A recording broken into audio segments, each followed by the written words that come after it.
It was Shabbat Bo, February 1st, a gorgeous sunny day in Yerushalayim. I made my way down the train tracks, down the Mesila, to join the minyanim of the German colony, Baka, Talpiot, Talbia, the whole area there. They meet at Kikar Karina, which is an area right next to Kol Neshama, every Shabbat morning after shul to pray as a larger community for the hostages. It's called, I think, Mishmar 101, the guard of 101. Right, Nami? I saw Nami's here. Rabbi Nama Kelman was there. I saw her across the way. They started gathering when there were only 101 hostages remaining in Gaza. Straw carpets are laid down on the floor, on the ground, for people to sit, and a couple of hundred people encircled the carpets. Songs and prayers were sung. There were moments of silence. Words were spoken by a family member of Karina Ariev, who was recently released at the time from captivity. Her relative is actually a staff member of Kol Neshama. And also Rabbi Benny Lau spoke to that morning, very powerfully, by the way. The intensity of the gathering increased as the minutes passed, until finally there was an announcement that the 3 hostages set to be released that day had landed on Israeli soil. Yarden Bibas, Ofer Calderon, and Keith Siegel were finally home. You could feel the incredible sigh of relief while people clapped and shouted for joy. And then within a few short minutes, the energy completely shifted. Every week, all the names of the remaining hostages are recited by group. Those from Otef Aza, those from the Gaza envelope, those from the Nova Festival, and those who need to come home for burial, along with also, I think, a section for soldiers. A woman stood up to read the names of hostages from Otef Aza from the kibbutzim. The names were listed in alphabetical order, and she struggled to get the first name out. Her mouth could hardly push through the lump in her throat and the tears running down her face. And of course, all of ours. The first name was, of course, Ariel Bibas, then Kfir Bibas, and then Shiri Bibas. Yarden Bibas had finally been released right that very morning, but his wife and 2 young children were still in Gaza, their fate unknown. In one moment, we experienced joy, jubilation, and relief for the 3 freed hostages. And then the next moment, sorrow and unimaginable grief. Later that day, 73 Palestinians were released from Israeli prisons as part of the ceasefire deal, 18 of whom had life sentences for serious crimes. The question has arisen over the course of these months: what is the proper blessing to say when hostages are released? Rabbi Yosef Tzvi Rimon, an Israeli religious Zionist rabbi, wrote an extensive tshuva considering the multiple options available. One option is to say Shechianu, for having arrived at this moment in life. Another option is to say Matir Asirim, blessed are the one who frees the captive, which is part of Birkot HaShachar in the morning. And a third option is Mechayei HaMeitim, the one who revives the dead. In his tshuva, he decides that the proper blessing to say is Shechianu. One, it is traditional to recite Shechianu when you haven't seen a friend for over 30 days. And so it felt appropriate to apply that in this case. And in the tshuva, he says that not everyone sees the hostages released. Some people like us, that Shabbat morning also, there's a lot of discussion about for people who are Shomer Shabbat, can they watch the videos that were taken on Shabbat after? There's a lot of halachic questions around these things. But he says, even if you hear the fact that the hostages are released, you can still say Shechianu, because he says it makes the heart, to hear good news, makes you have a joyous heart, and therefore he permits the recitation of Shechianu. However, the tshuva doesn't end there. Rabbi Rimon asks, can you recite Shechianu on the return of the hostages, even if terrorists are freed in exchange for them? This question, a halachic question, reveals the challenging and complicated landscape where compromises are being made. Over the last months, hundreds of Palestinian prisoners were released from Israeli prisons. Amongst them were one of the terrorists who planned the suicide bombing that blew up Bus 18 on February 26, 1996, and murdered Sarah Duker and Matt Eisenfeld, a couple studying at Pardes. Matt was a student at JTS and a classmate of some of my close friends. 24 others were murdered in that attack. 48 were wounded. Another terrorist who was released had planned the bombing of the Frank Sinatra cafeteria at Hebrew University, a cafeteria that I ate many meals in during my time at Hebrew U. That attack happened on July 31st, 2002, and it killed Marla Bennett. And in fact, one of the members of our community, Maddie Aronson, the child of Adam Aronson and Rabbi Rebecca Rosenthal, is named for her. It also killed her friend Ben Bluestein, Americans studying at Pardes, and 7 others, and injuring over 100 people. With all the joy of the return of the hostages, where is the justice of letting terrorists who murdered innocent people in cold blood? Rabbi Rimon responds that we can still say Shechianu, but we add another blessing upon hearing of the freeing of the terrorists. And what is that blessing? He says, Baruch Dayan Haemet. Blessed is the judge of truth, which is said when someone dies and also upon hearing terrible news. The blessing, he says, calls upon God to answer us in this time of trouble. As Psalm 20 says, Ya'ancha Adonai b'yom sarah. May God answer you in a time of trouble. The tshuva goes even further. He writes, and it is important to further emphasize, there are people for whom, when something bad happens, everything turns to bad. And there are those for whom, when there is a good thing, all transforms to good. He writes, our world is complicated. We must be able to contain the complexity. I have been thinking a lot about this tshuva, a lot about the duality, the complexity, and how religious life has a role to play in refining our moral intuition to honor the blessings and hold the curses of a given moment. Religious life is often thought of as being simple and absolutist, where everything can hold together neatly.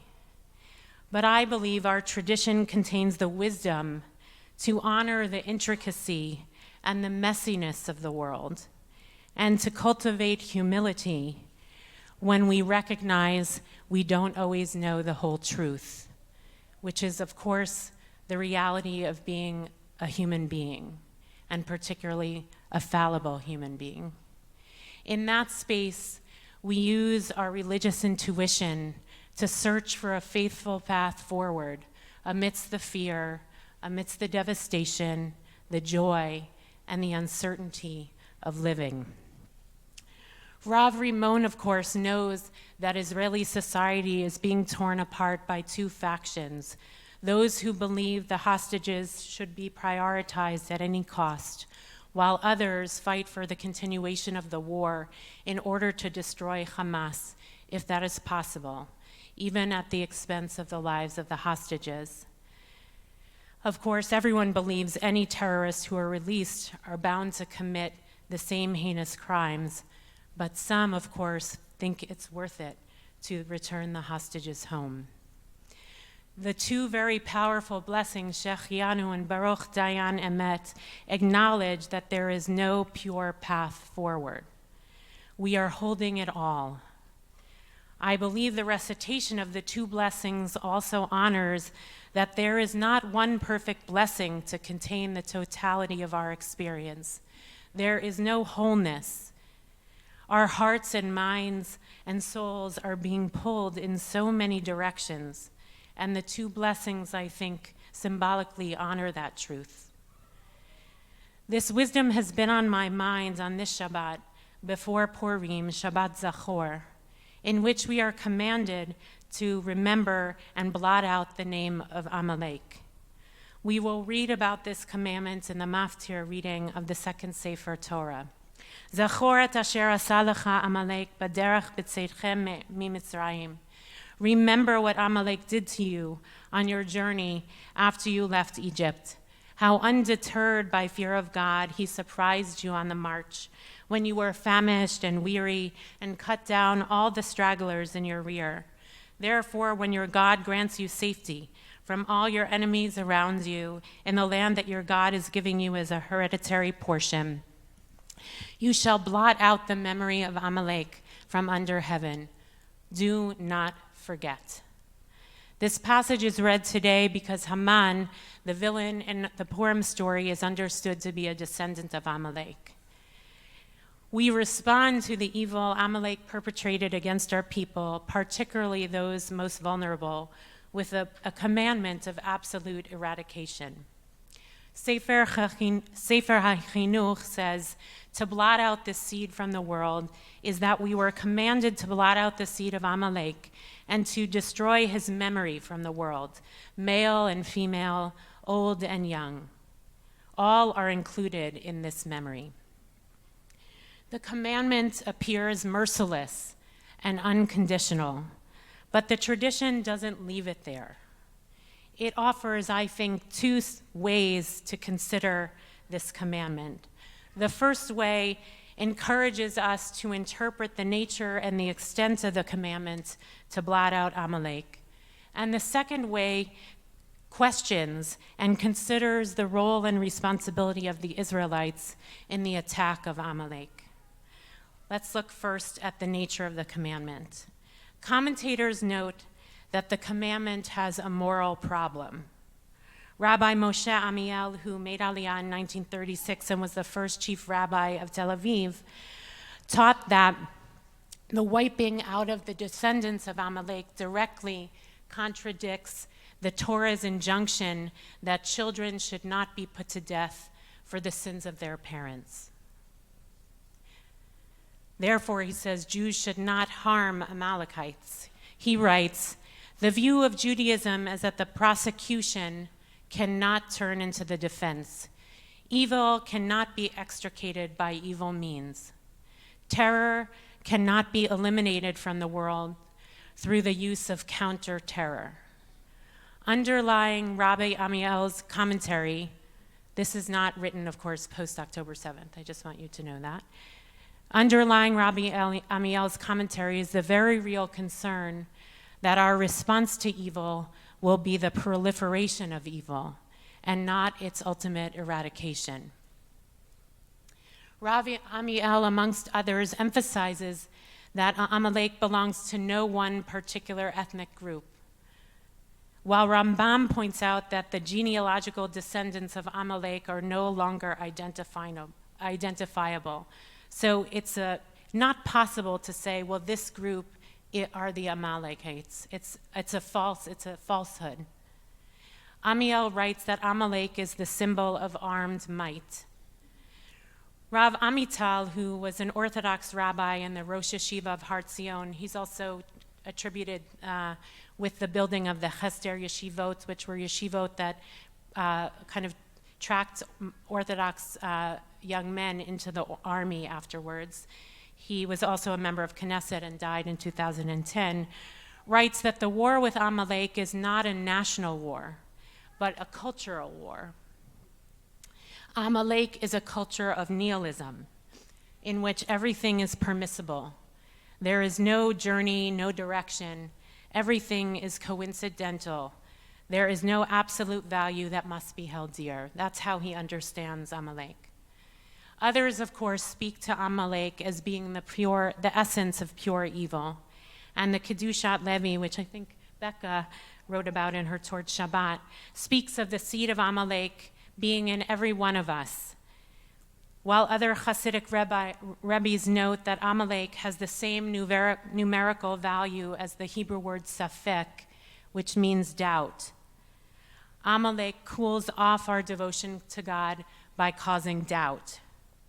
When we have victory over Amalek, we devote ourselves fully to God's service.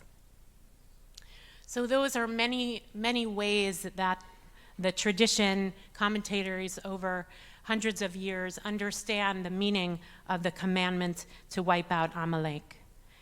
The second approach focuses on the role the Israelites played in being vulnerable to Amalek's attack. Commentaries teach that Amalek was able to attack the weak Israelites because the strong ones let them trail behind, let the weak ones trail behind, and were exposed. Midrash Tanhuma teaches that the Israelites were spiritually weak and not devoted enough to God and to the commandments. I just want to say that that's not a theology that I really buy into in terms of that people are caused harm because they're not dedicated to the mitzvot.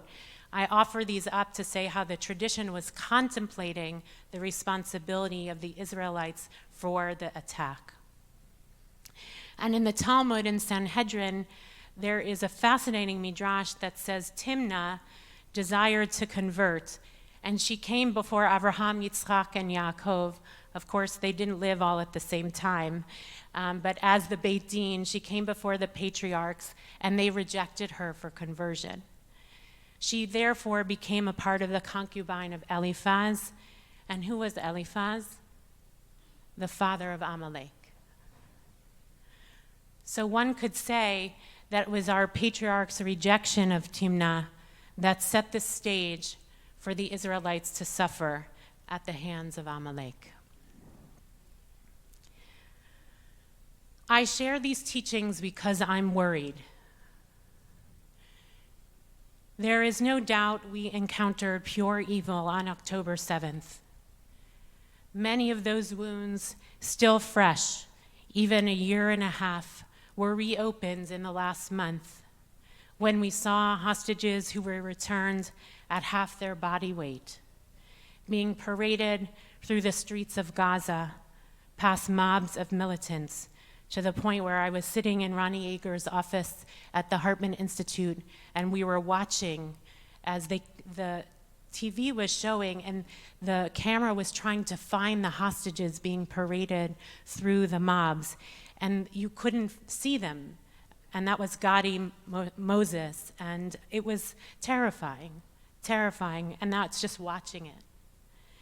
Most dramatic, of course, and unimaginable were the return of Ariel and Kfir Bibas in coffins, not even with their mother Shiri, while Palestinians celebrated in the most inhumane and hateful way. There is no doubt that in all the ways Amalek is understood, some of that pure evil has been staring us in the face for these 17 months. And yet, Rav Rimon, in his tshuva about what blessing to say, warns of looking at the world through absolutes and suggests considering the tall order to embrace life's complexity. Rav Rimon is not alone. Through the centuries of commentaries upon this absolute commandment to eradicate Amalek, there is a continuous and forceful sounding of the alarm, lest we oversimplify or over-apply the commandment and endanger our own moral compass as a people, as a nation. Placing the entirety of evil on another abdicates any responsibility of our own ethical and moral failures. In my lifetime, I have to say, I have never experienced such evil, such horror, such incomprehensible hatred, so much intimate and barbaric violence, and so much death that felt so close. So many blessings of Baruch Dayan Ha'emet over and over and over again. It is a zechut, a privilege, to say the blessing of Shechianu, a blessing that affirms our gratitude for the gift of life, even if in all its complexity. We say it upon wearing a new piece of clothing, for doing something for the first time, at the arrival of a holiday, and now when the hostages, and please God, let the remaining hostages return. Let us not be a people that can only see Amalek in the world and use our tradition for revenge and assertions of absolute truths. Let us affirm the great privilege of not only arriving at moments alive and please God safe, but to be alive still with goodness in our hearts, to be alive with the pursuit of holiness, to be alive with the pursuit of justice and morality, and also with the ability to compromise for better ends, to be alive with a tradition that asks us to hold complexity, to hold our own safety and also empathy and care for others' safety, and to be accountable for the sometimes seemingly impossible task of preserving our humanity and our moral compass in a world that shakes us to the core. May we have the blessing of life, of being sustained in goodness, as Shechianu speaks of. And may we know a season when the blessings of Shechianu will outweigh the blessing of Baruch Dayan Ha'emet. Ken Yiratzon. So may it be.